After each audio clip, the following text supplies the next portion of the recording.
오늘 우리에게 주시는 하나님 말씀은 구약 성경 1068조 예레미야 10장 23절에서 25절의 말씀입니다.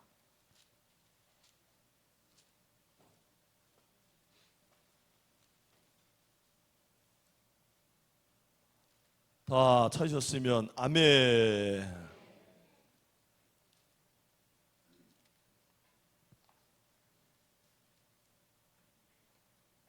조금만 더 기다려 보세요.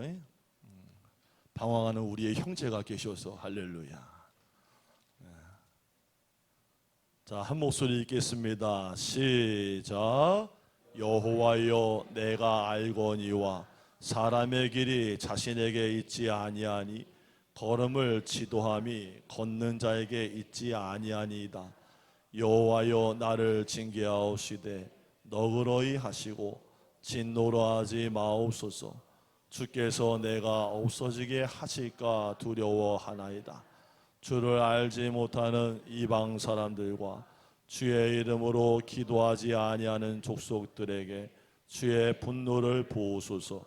그들은 야곱을 씹어 삼켜 멸하고 그의 거처를 황폐하게 하였나이다 하니라. 아멘. 자, 성경도 읽었고 주복 한 거도 다 드렸으니까 인사는 한번 할랍니다. 전우자우로 인사합시다. 하나님이 우리와 함께 하십니다. 아멘. 아멘.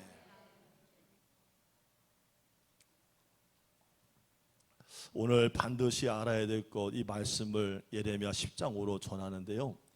여러분 말씀 들으시면서 마음속에 혹시라도 차마라도 이게 오해가 없기를 바랍니다. 제사를 드리지 마라, 뭐 죄악시하거나 그게 아니라 하나님 앞에 그리스도인의 가정은 예배를 드리고 하나님을 생각하는 것이 더 중요하다, 이 취지로 드리는 것이니까 예배 드리고 나가시면서 아, 목사님은 조상도 없나 봐, 원숭이 미친가 봐 이러지 말고 하나님께 영광 드리는 예배 드리는 가정이 되기를 바라는 마음으로 드리는 것입니다. 오해가 없기를 주의 이름으로 축복합니다. 자, 우리 예방약 하나 놓읍시다. 파이즈 하나 꼭 갑시다. 자, 전우자로 인사합시다. 아무런 오해가 없기를 바랍니다. 아멘. 아멘. 왜냐하면 교회를 다니는 분들 가운데도 이게 가정에서 내려오는 가풍이라는 게 있고 끈이 있기 때문에 본인의 생각이 있어서 드리는 말씀이에요. 그렇지만 말씀을 말씀대로 들으면요, 새로운 깨달음이 오게 될 줄로 믿습니다. 지난 8월 셋째 주하고 넷째 주에 전적 주권 이해하기라는 두 번에 걸친 시리즈 설교 말씀을 전하면서 인생의 길이 누구에게 있는가를 말씀을 드렸어요. 하나님께 있을까요? 내 자신에게 있을까요? 여러분 생각은 어떠세요? 자, 자기 고백대로 해봅시다. 시작. 와, 진짜 우리 믿음이 이렇게 좋구나. 자, 그런데 한번 속으로 한번 생각해 봐요. 진짜 내가 그렇게 믿고 살고 있나? 인생의 길이 누구의 속 안에 있음을 알고 산다는 것은 한 번 사는 일생에 굉장히 소중한 질문입니다. 어여 받으세요. 어여. 애들 오다가 속 터져. 인간의 소관이라고 생각을 하면 인간이 주인 되는 인본주의의 길을 계속 걸어갈 것이고, 여보세요, 예배 드리고 있어요, 할렐루야. 만약에 하나님의 소관이라고 한다면 하나님 중심의 신본주의적인 길을 걸어갈 거예요. 함께 합시다. 인본주의의 길, 신본주의의 길. 여러분 전화 오면 빨리빨리 좀 받으셔. 왜냐면 자식들이 걱정해요. 엄마가 밭에 가서 꼬꾸라서 코를 박고 있나. 옆에서 좀 해주세요. 빨리 해주시오. 빨리 진동으로. 얼마나 걱정해서 지금 어떤 남자가 소리는 지르고 있는데 엄마는 막 그냥 못 받고 있고 말이야. 어여 하듯이 어여. 안 되면 가서 물에다 담궈 빨리. 수도가에 가서 빨리 담궈 빨리.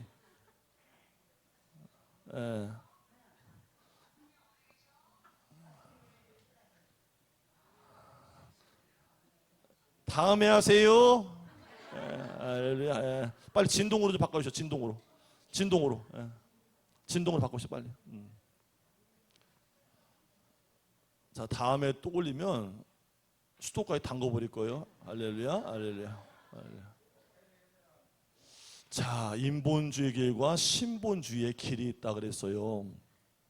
근데 그 길이 그냥 있는 것만 끝나는 게 아니라 하늘과 땅으로, 영생과 영벌로 갈릴 날이 옵니다.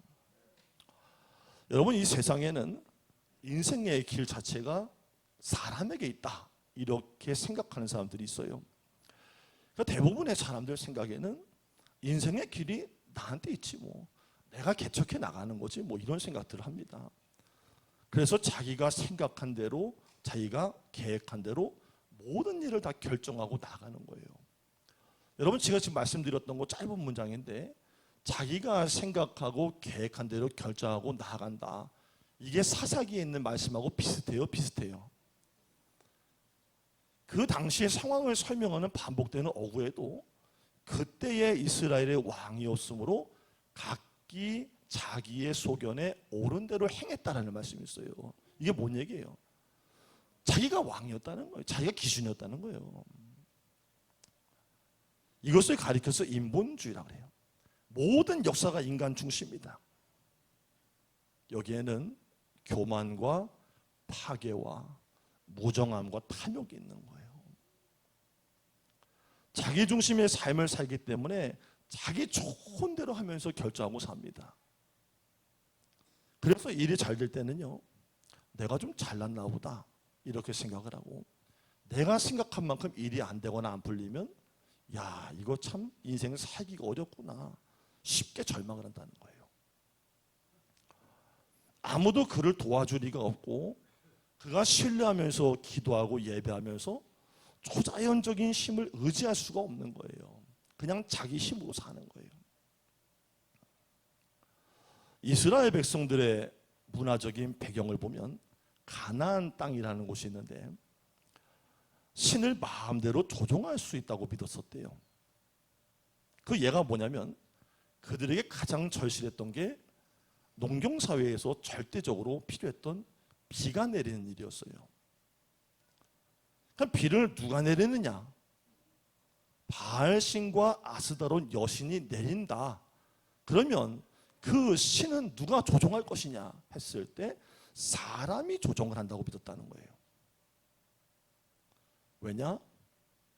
사람이 비가 안 오고 되는 일이 없으면 신전에 찾아가가지고 막 신을 기쁘게 해준다고 춤을 추고 광란의 파티를 벌입니다. 그러면 그들이 생각할 때는 신들이 자신의 몸짓을 통해서 광란의 파티에 흥분을 해가지고 비등박 내려줄 것이라고 믿었다는 거예요. 이것이 가나안 백성들의 확신이었고, 그 뿌리는 결국에 인본주의가 되는 것입니다. 이스라엘 백성들은 광야길을 걸어갔어요. 이게 무엇을 가르치는 것이냐? 신본주의 신앙으로 사는 법을 가르친 거예요. 인생이라는 광야길 가운데 하나님이 주인 되심을 알려주시려고 광야로 들여보내신 거예요. 구름 기둥과 불 기둥으로 인도하셔요. 광야에서 만들어 가시는 하나님, 세미하게 일하시는 하나님을 보게 됩니다. 만나를 먹습니다. 메추라기가 막 날라와서 땅을 깔아냅니다. 반석에서 물을 내셔서 물을 마시게 하는 이적을 체험합니다.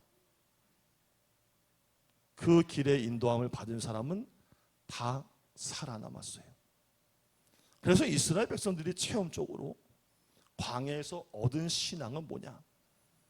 하나님의 길이다 있는 거예요.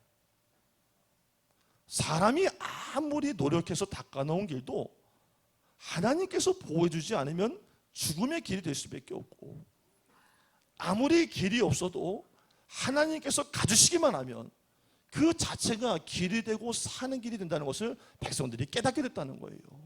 이게 바로 이스라엘 백성이 광야에서 뼛속 깊이 체험한 체험신앙이에요.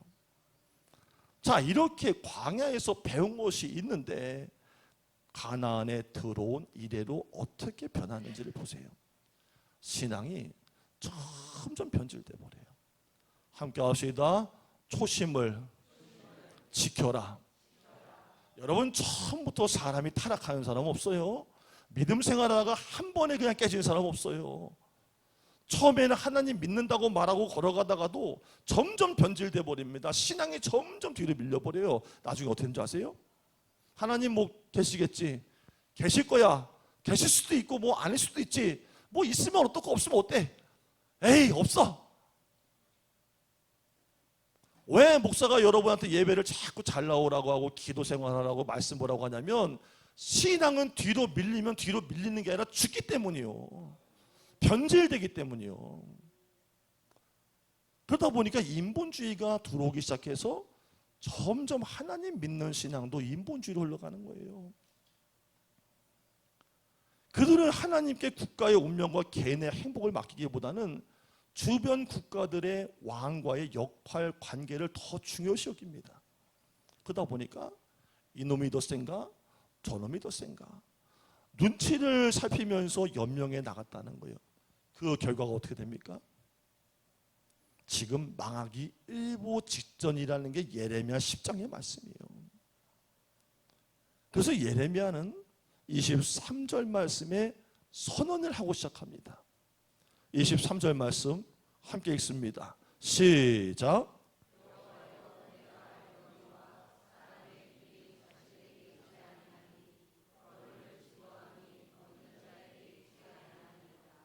아멘. 인간의 길이 걸음을 걷는 자기에게 있지 않다, 이렇게 선언해요. 100번 치당합니다. 인간의 길이 결코 자기에게 있지 않습니다. 여러분, 제 말이 틀린가, 성경의 말씀이 틀린가, 앞으로 계속 살아보세요.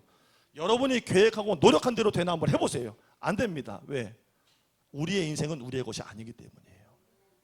하나님이 지어놨기 때문이에요. 그분의 계획 안에 있기 때문이에요. 여러분, 룻기라는 성경이 있어요.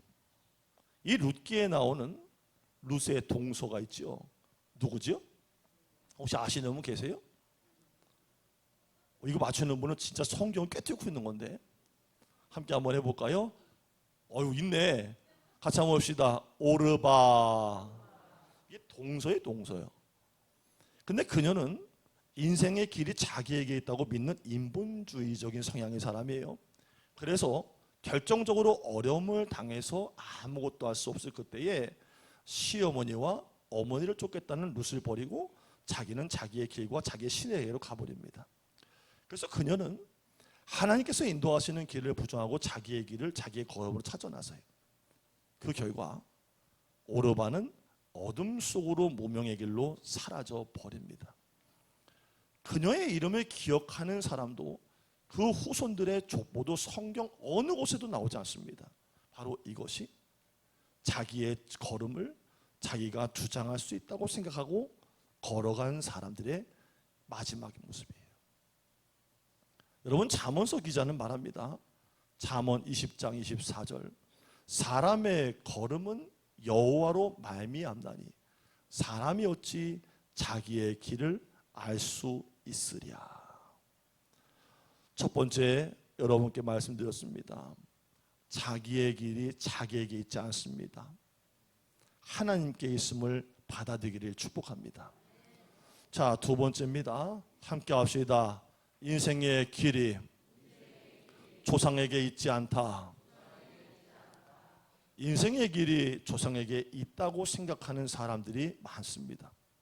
어떤 사람은 인간의 길이 조상들의 은덕에 있다고 합니다. 그래서 지금도 조상 제사를 깍듯하게 조상을 잘 모시려고 무척 애를 씁니다. 예전에 저희 큰아버지들이 김포의 할아버지의 묘를 높은 산꼭대기에다 이장을 했어요. 어렸을 때는 잘 이해가 안 갔어요. 그래서 참 질문이 많았어요, 속에. 때만 되면 자꾸 산을 타자 그러는데 난 잘 모르겠는데 자꾸 산을 타자는 거예요. 왜? 할아버지 할머니가 또 위에 할머니 할아버지가 또 그 위에 할머니 할아버지가 높은 곳에 계시니까. 그래서 제가 1년에 몇 번씩 가보는 것도 아니고 벌초도 못하지만 언젠가 벌초하러 가보니까요 너무 힘든 거예요. 그래서 나만 헉헉거리고 올라가나 둘러봤더니 가는 분들이 전부 다 헉 그러고 있어요. 왜 이 산꼭대기에 왔냐고 물었더니 이렇게 해야 조상의 은덕을 봐서 니들 자손들이 평안하고 복을 누릴 수 있기 때문이다 하셨어요. 생각을 했지요. 어린 나이에. 아, 내가 이렇게 헉헉거려야 복을 받는구나. 조상님들은 이게 후손들이 이렇게 다녀야 좋아하시는구나. 어리니까 그냥 단순한 거예요.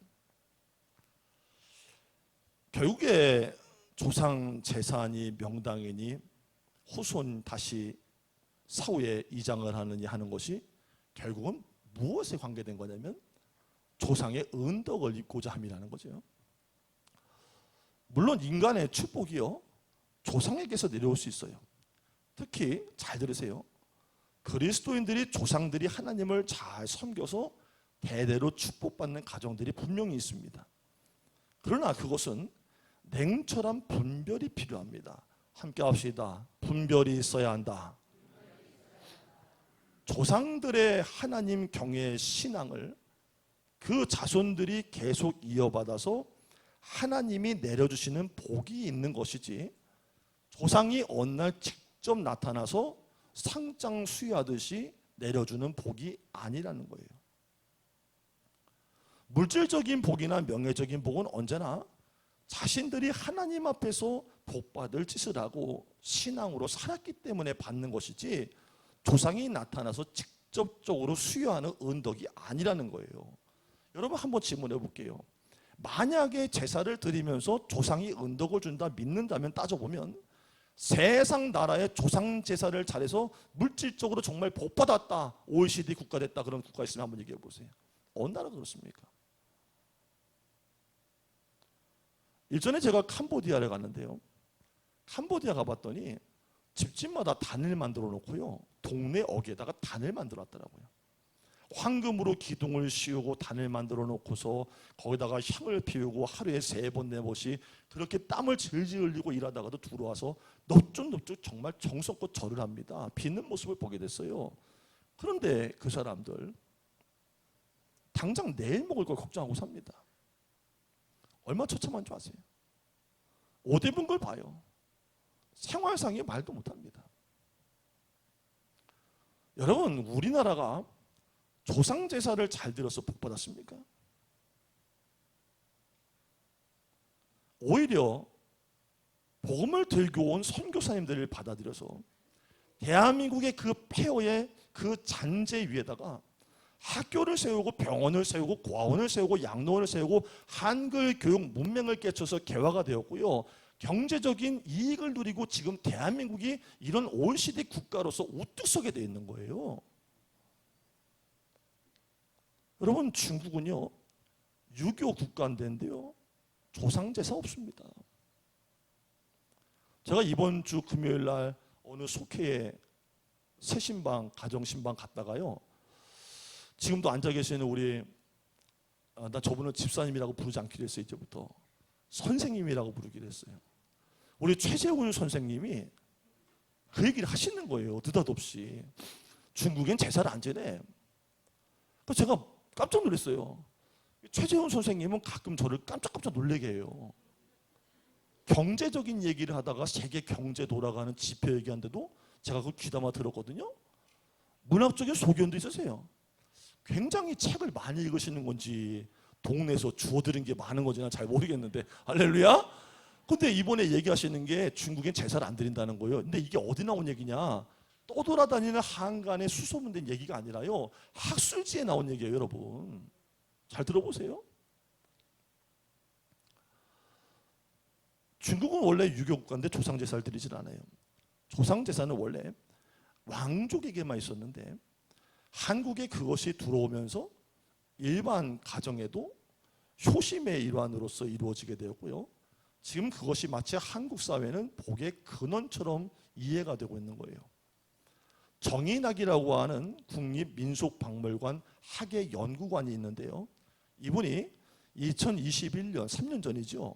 9월 21일 날 고려사학회가 펴내는 학술지 한국사학보라는 곳에 이 같은 내용을 담은 논문을 썼어요. 제목이 뭐냐?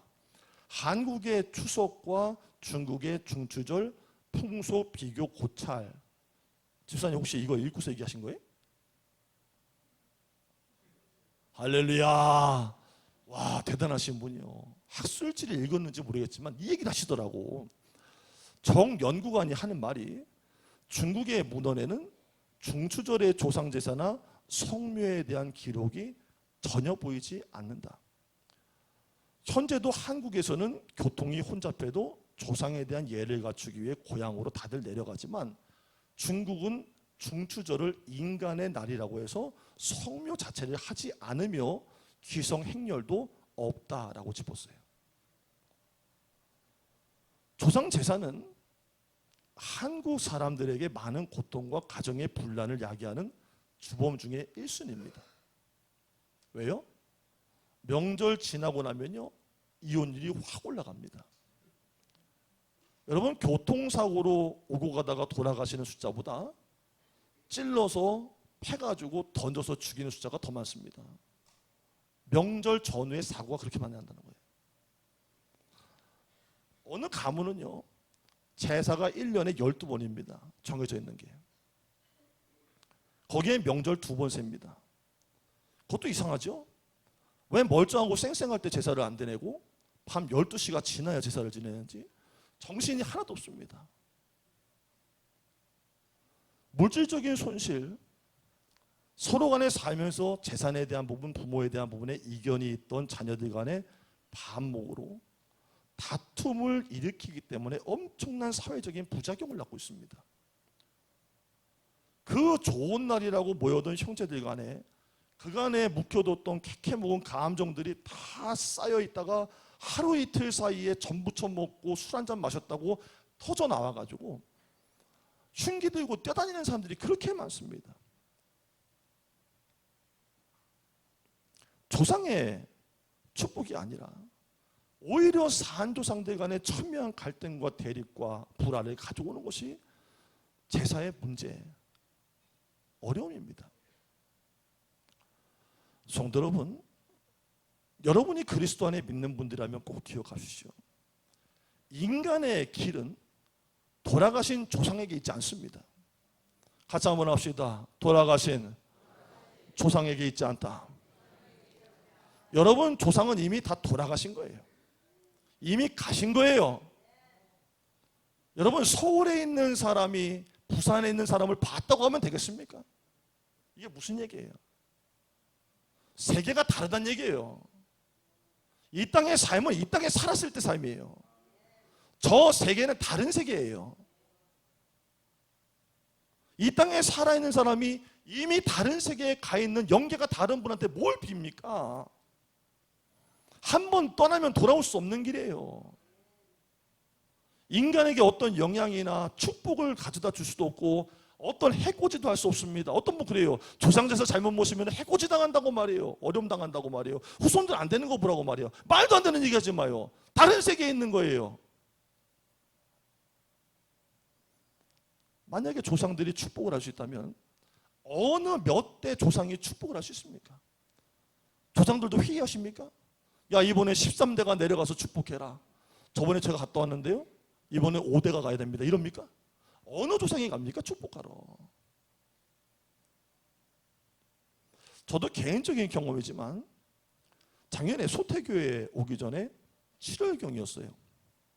새벽 예배를 잘 마치고서 집에 들어와가지고 잠시 이렇게 피곤해서 침대에 누웠는데 제 꿈에 작년에 3월에 돌아가신 어머니가요, 그 얼굴이 제 얼굴 앞으로 싹 다가오는 거예요.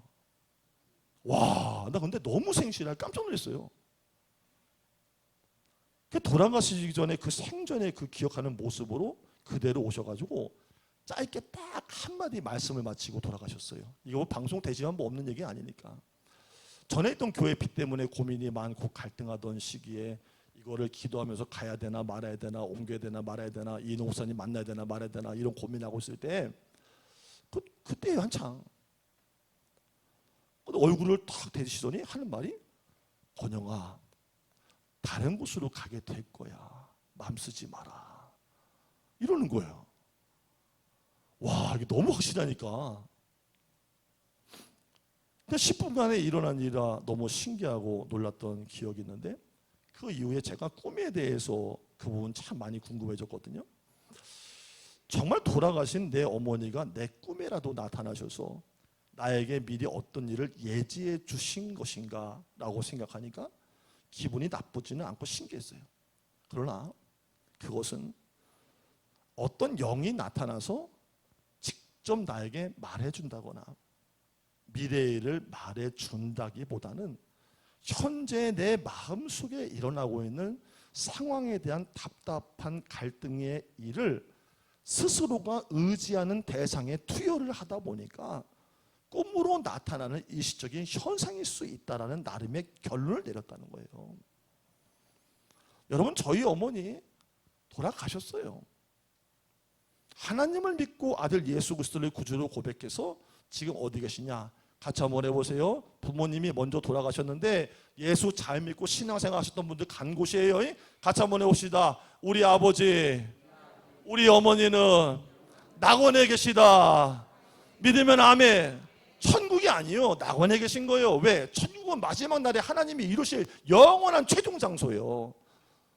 낙원에 가서 그 영혼을 어루만지시고 편히 쉬게 하셨다가 마지막 인류의 마지막 때 모든 영혼을 다 모아 심판대 앞에서 다 심판하고 천국의 문을 여시는 거지. 지금은 낙원에 들어가 쉬고 계시는 거예요. 사후에 그 어떤 영혼도 산자에게 찾아와서 영향을 미칠 수는 없어요. 그건 성경이 말하는 바가 아니에요. 부모님, 형제들, 할아버지, 할머니, 그분을 정말 생각하고 사랑한다면 여러분들이 해야 될 게 있어요. 살아계실 때 효도하세요. 옆 사람과 인사하세요. 살아계실 때 잘합시다.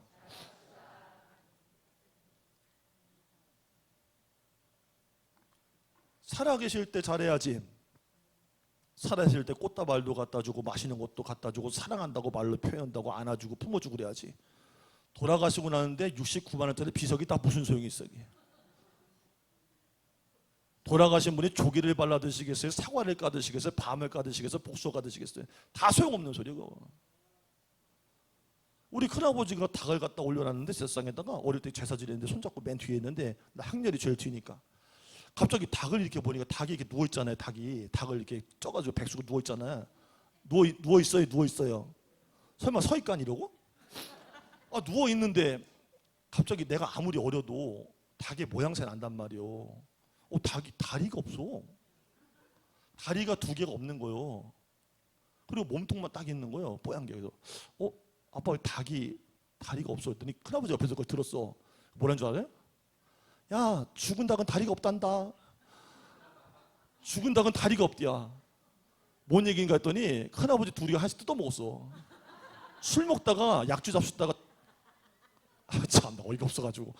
어릴 때 생각을 해보니까 그래서 정성도 없는 거예요. 그나마 정성도 없는 거예요.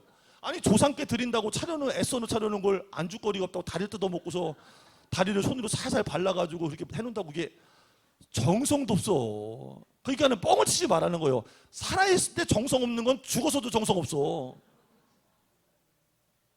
함께 합시다. 살아계실 때 효도합시다. 그리고 한 가지 꼭 해야 돼요. 정말 부모님 사랑하세요? 지금 부모님 살아계신 분만 손 한번 들어보셔. 생존에 계신 분만.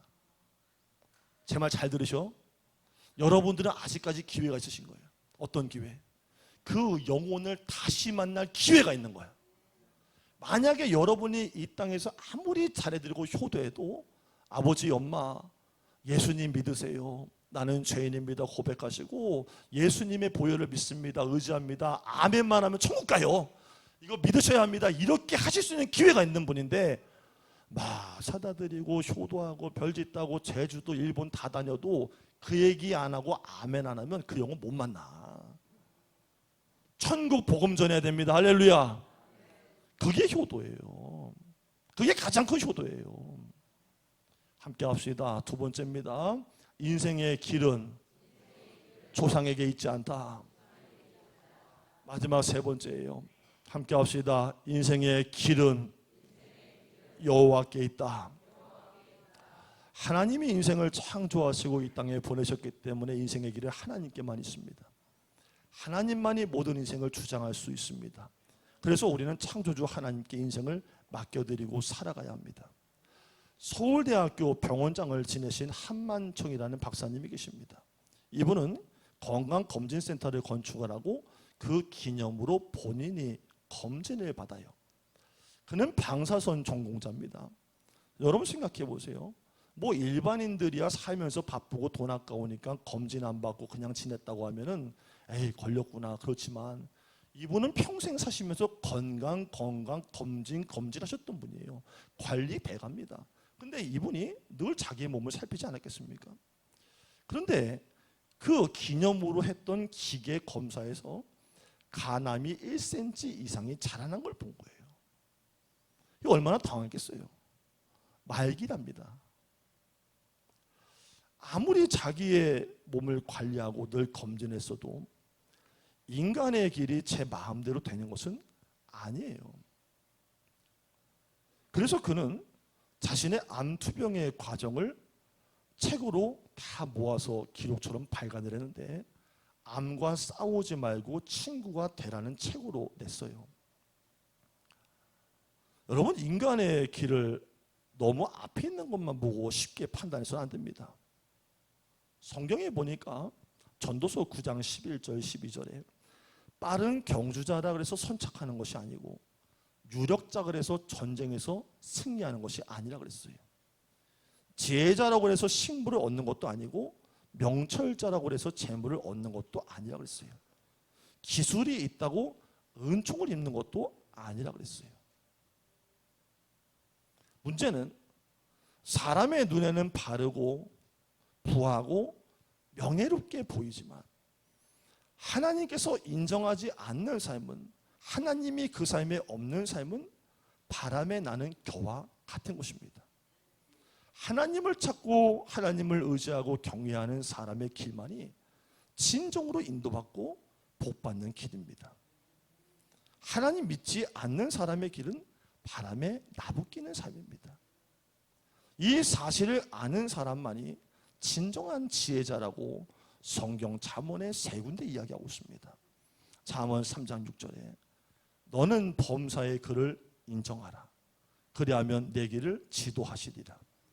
잠언서 10장 9절에 바른 길로 행하는 자는 걸음이 평안하려니와 굽은 길로 행하는 자는 드러나리라. 잠언서 16장 9절에 사람이 마음으로 자기의 길을 계획할지라도 그 걸음을 인도하는 자는 여호와 신이라. 말씀 마칩니다. 오늘 본문에 보니까 여호와여 내가 알거니와 라고 그랬어요. 자, 23절 말씀 마지막으로 같이 한번 읽어봅시다. 시작.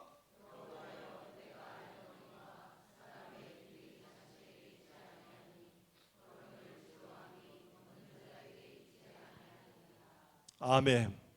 오늘 말씀드린 세 가지 꼭 기억하셔서 인간의 길을 계속 걸어가지 말고 멈춰서고 하나님 경외와 하나님 사랑하며 말씀 따르는 순종의 삶으로 복받는 모든 성도의 삶이 되기를 주의 이름으로 축복합니다.